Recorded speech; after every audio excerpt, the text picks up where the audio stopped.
салому дуруд ба мухлисони бошгоҳи барселона. бозии марказии даври плей-оффи мусобиқоти Лигаи Аврупо имрӯз байни дастаҳои барселона ва наполи баргузор мегардад. бозии ин ду даста зеби финали Лигаи Аврупо дошт, вале бадбахтона барса ва наполи дар финал леву дар плей-оффи ин мусобиқот рақобат мекунанд ва яке аз ин дастаҳо ҳатман ин мусобиқотро тарк менамояд. барселона ҳоло даврони зиштеро паси сар намуда истодааст ва иштирокаш дар Лигаи Аврупо ҷои ифтихор неу балки боиси таассуф аст. натиҷаи ин бозӣ аз якчанд омилҳо вобаста аст, вале аз ҳама бештар муносибати дастаҳо ва арзиши ин мусобиқот ба онҳо хеле нақши муҳимро мебозад.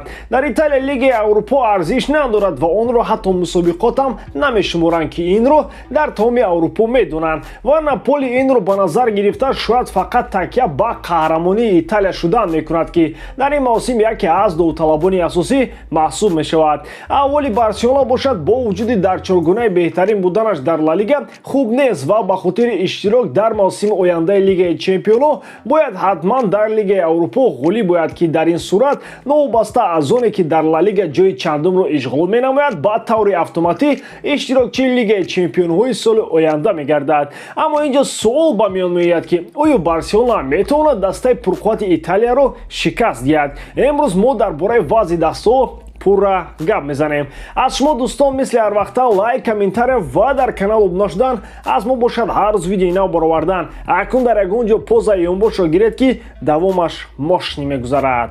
дӯстон, чунона пас аз Лигаи чемпионҳо рақобатҳои Лигаи Аврупо баргузор мегарданд ва барои шавқовартар кардани тамошои онҳо метавонед аз хизматрасониҳои 1x истифода кунед, зеро он ҷо коэффициентҳои баланд пешниҳод мегарданд. дароед регистратсия кунед ва истифодаи промокоди БАРСА-ро фаромӯш насозед, зеро бо он дар аввалин пардохт то ҳаҷми $100 бонус медиҳанд. ссилкаи бозии дар комментария. ба ҳама муваффақият.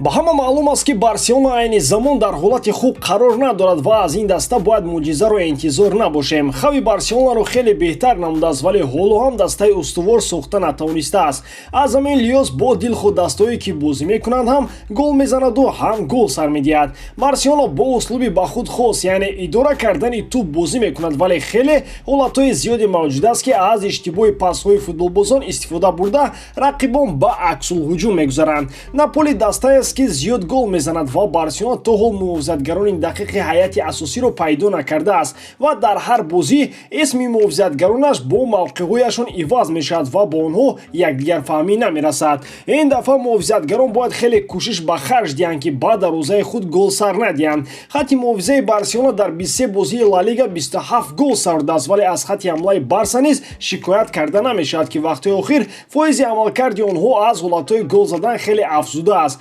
метавон гуфт ки барселона такя ба тактикаи ҳамла зиёдтар мекунад, вале рақибонро низ иҷозаи ҳамла кардан хеле зиёд медиҳад.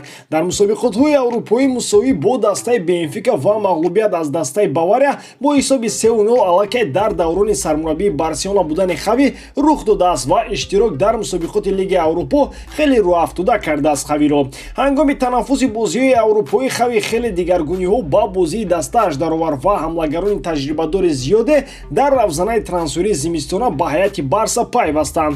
баъди маҳрум шудан аз иштирок дар ҷоми шоҳонаи испания ва суперҷоми испания, каталониҳо ҷои чоруми ла лигаро ишғол карданд ва ин пасттарин мақоме аст ки шогирдони хави барои ишғол кардани он кӯшиш мекунанд. баъди шикаст додани атлетико, барселона дар бозии охираш танҳо дар дақиқаҳои охири бозӣ ҳисоби бозиро баробар намуда эспаньолро аз 3 имтиёз маҳрум кард. наполи дар серия А хеле натиҷаҳои назаррас нишон дода истодааст ва барои барселона мушкилӣ эҷод карданаш ягон шаку шубҳа надорад. барселона услуби бозиаш аз идора кардани туп иборат аст ва барои наполи фишору прессинг овардан ба футболбозони бетаҷрибаи барселона на он қадар мушкил мегардад. маҳз бо фишор овардану прессинг намудан ба рақиб онҳо дастаи машҳур гаштанд ва эҳтимолан ба задани гол дар меҳмонӣ мушарраф мегарданд. ба мисли барселона хати дифои наполи ҳам устувор нест. дар бозиҳо бо аутсайдеро Ирон онҳо дарвозаашонро аз гол эмин нигоҳ медоранд, вале бар зидди топ дастое ки ҳамла зиёд мекунанд, муҳофизатгарони онҳо хеле оҷизанд. Дар 6 бозии охираш дар Италия Наполи ягон мағлубият надорад ва 2 мусовие ки дорад бо грандҳои футболи Италия дастаҳои Ювентус ва Интер мебошанд. Бо вуҷуди мусовӣ карданаш бар зидди ин ду даста Наполи хеле ҳамлаҳои хатарнок намуда зарбаҳои зиёд мезад ва ҳатто голҳои аввалро маҳз онҳо заданд, вале то охири бозӣ бартариятро футболбозани Наполи нигоҳ дошта натавонистанд. Ба плей-оффи Лигаи Аврупо Наполи ба осонӣ рохат наёфт. Бо дастаи Лестер мусовӣ намуда 2 маротиба аз Спартаки Москва шикаст хӯрд, вале дастаи Легияро 2 маротиба бо ҳисоби калони 4-1 ва 3-0 торумор кард ва баъдан Лестерро бо ҳисоби 3-2 шикаст дод.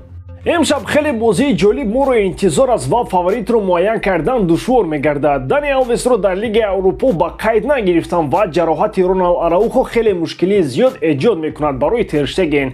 هجومایی که دسته ناپولی میکند با این محافظتگران بارسلونا گل سر ندادن امر محال است و با هر یک گلی که ناپولی میزند حملهگران ماهر ما باید دو گلی جواب به نشان رسانند. در حیات اساسی لیوک دیونگ را حتما باید خوی گذارد، زیرا از بازان موجوده تنها او غالب این مسابقات در سال 2020 شده است و حتی بهترین بازیگر بازی فینالی لیوک دیونگ گردیده بود. از حملهگران ناپولی مخصوصا ویکتور اوسیمخن رو تاکید میکنم که از او احتیاطکار باشند، زیرا در 3 بازی لیگ اروپا 4 گل زده است. با شما خیر خوش نمیکنم دوستان و 1 ساعت پیش از بازی در یوتیوب پرمو افیر میگذارد. حتما با ما همراه شوید. اکنون رکلام با اون نفرانی که با این داروها نیاز دارد.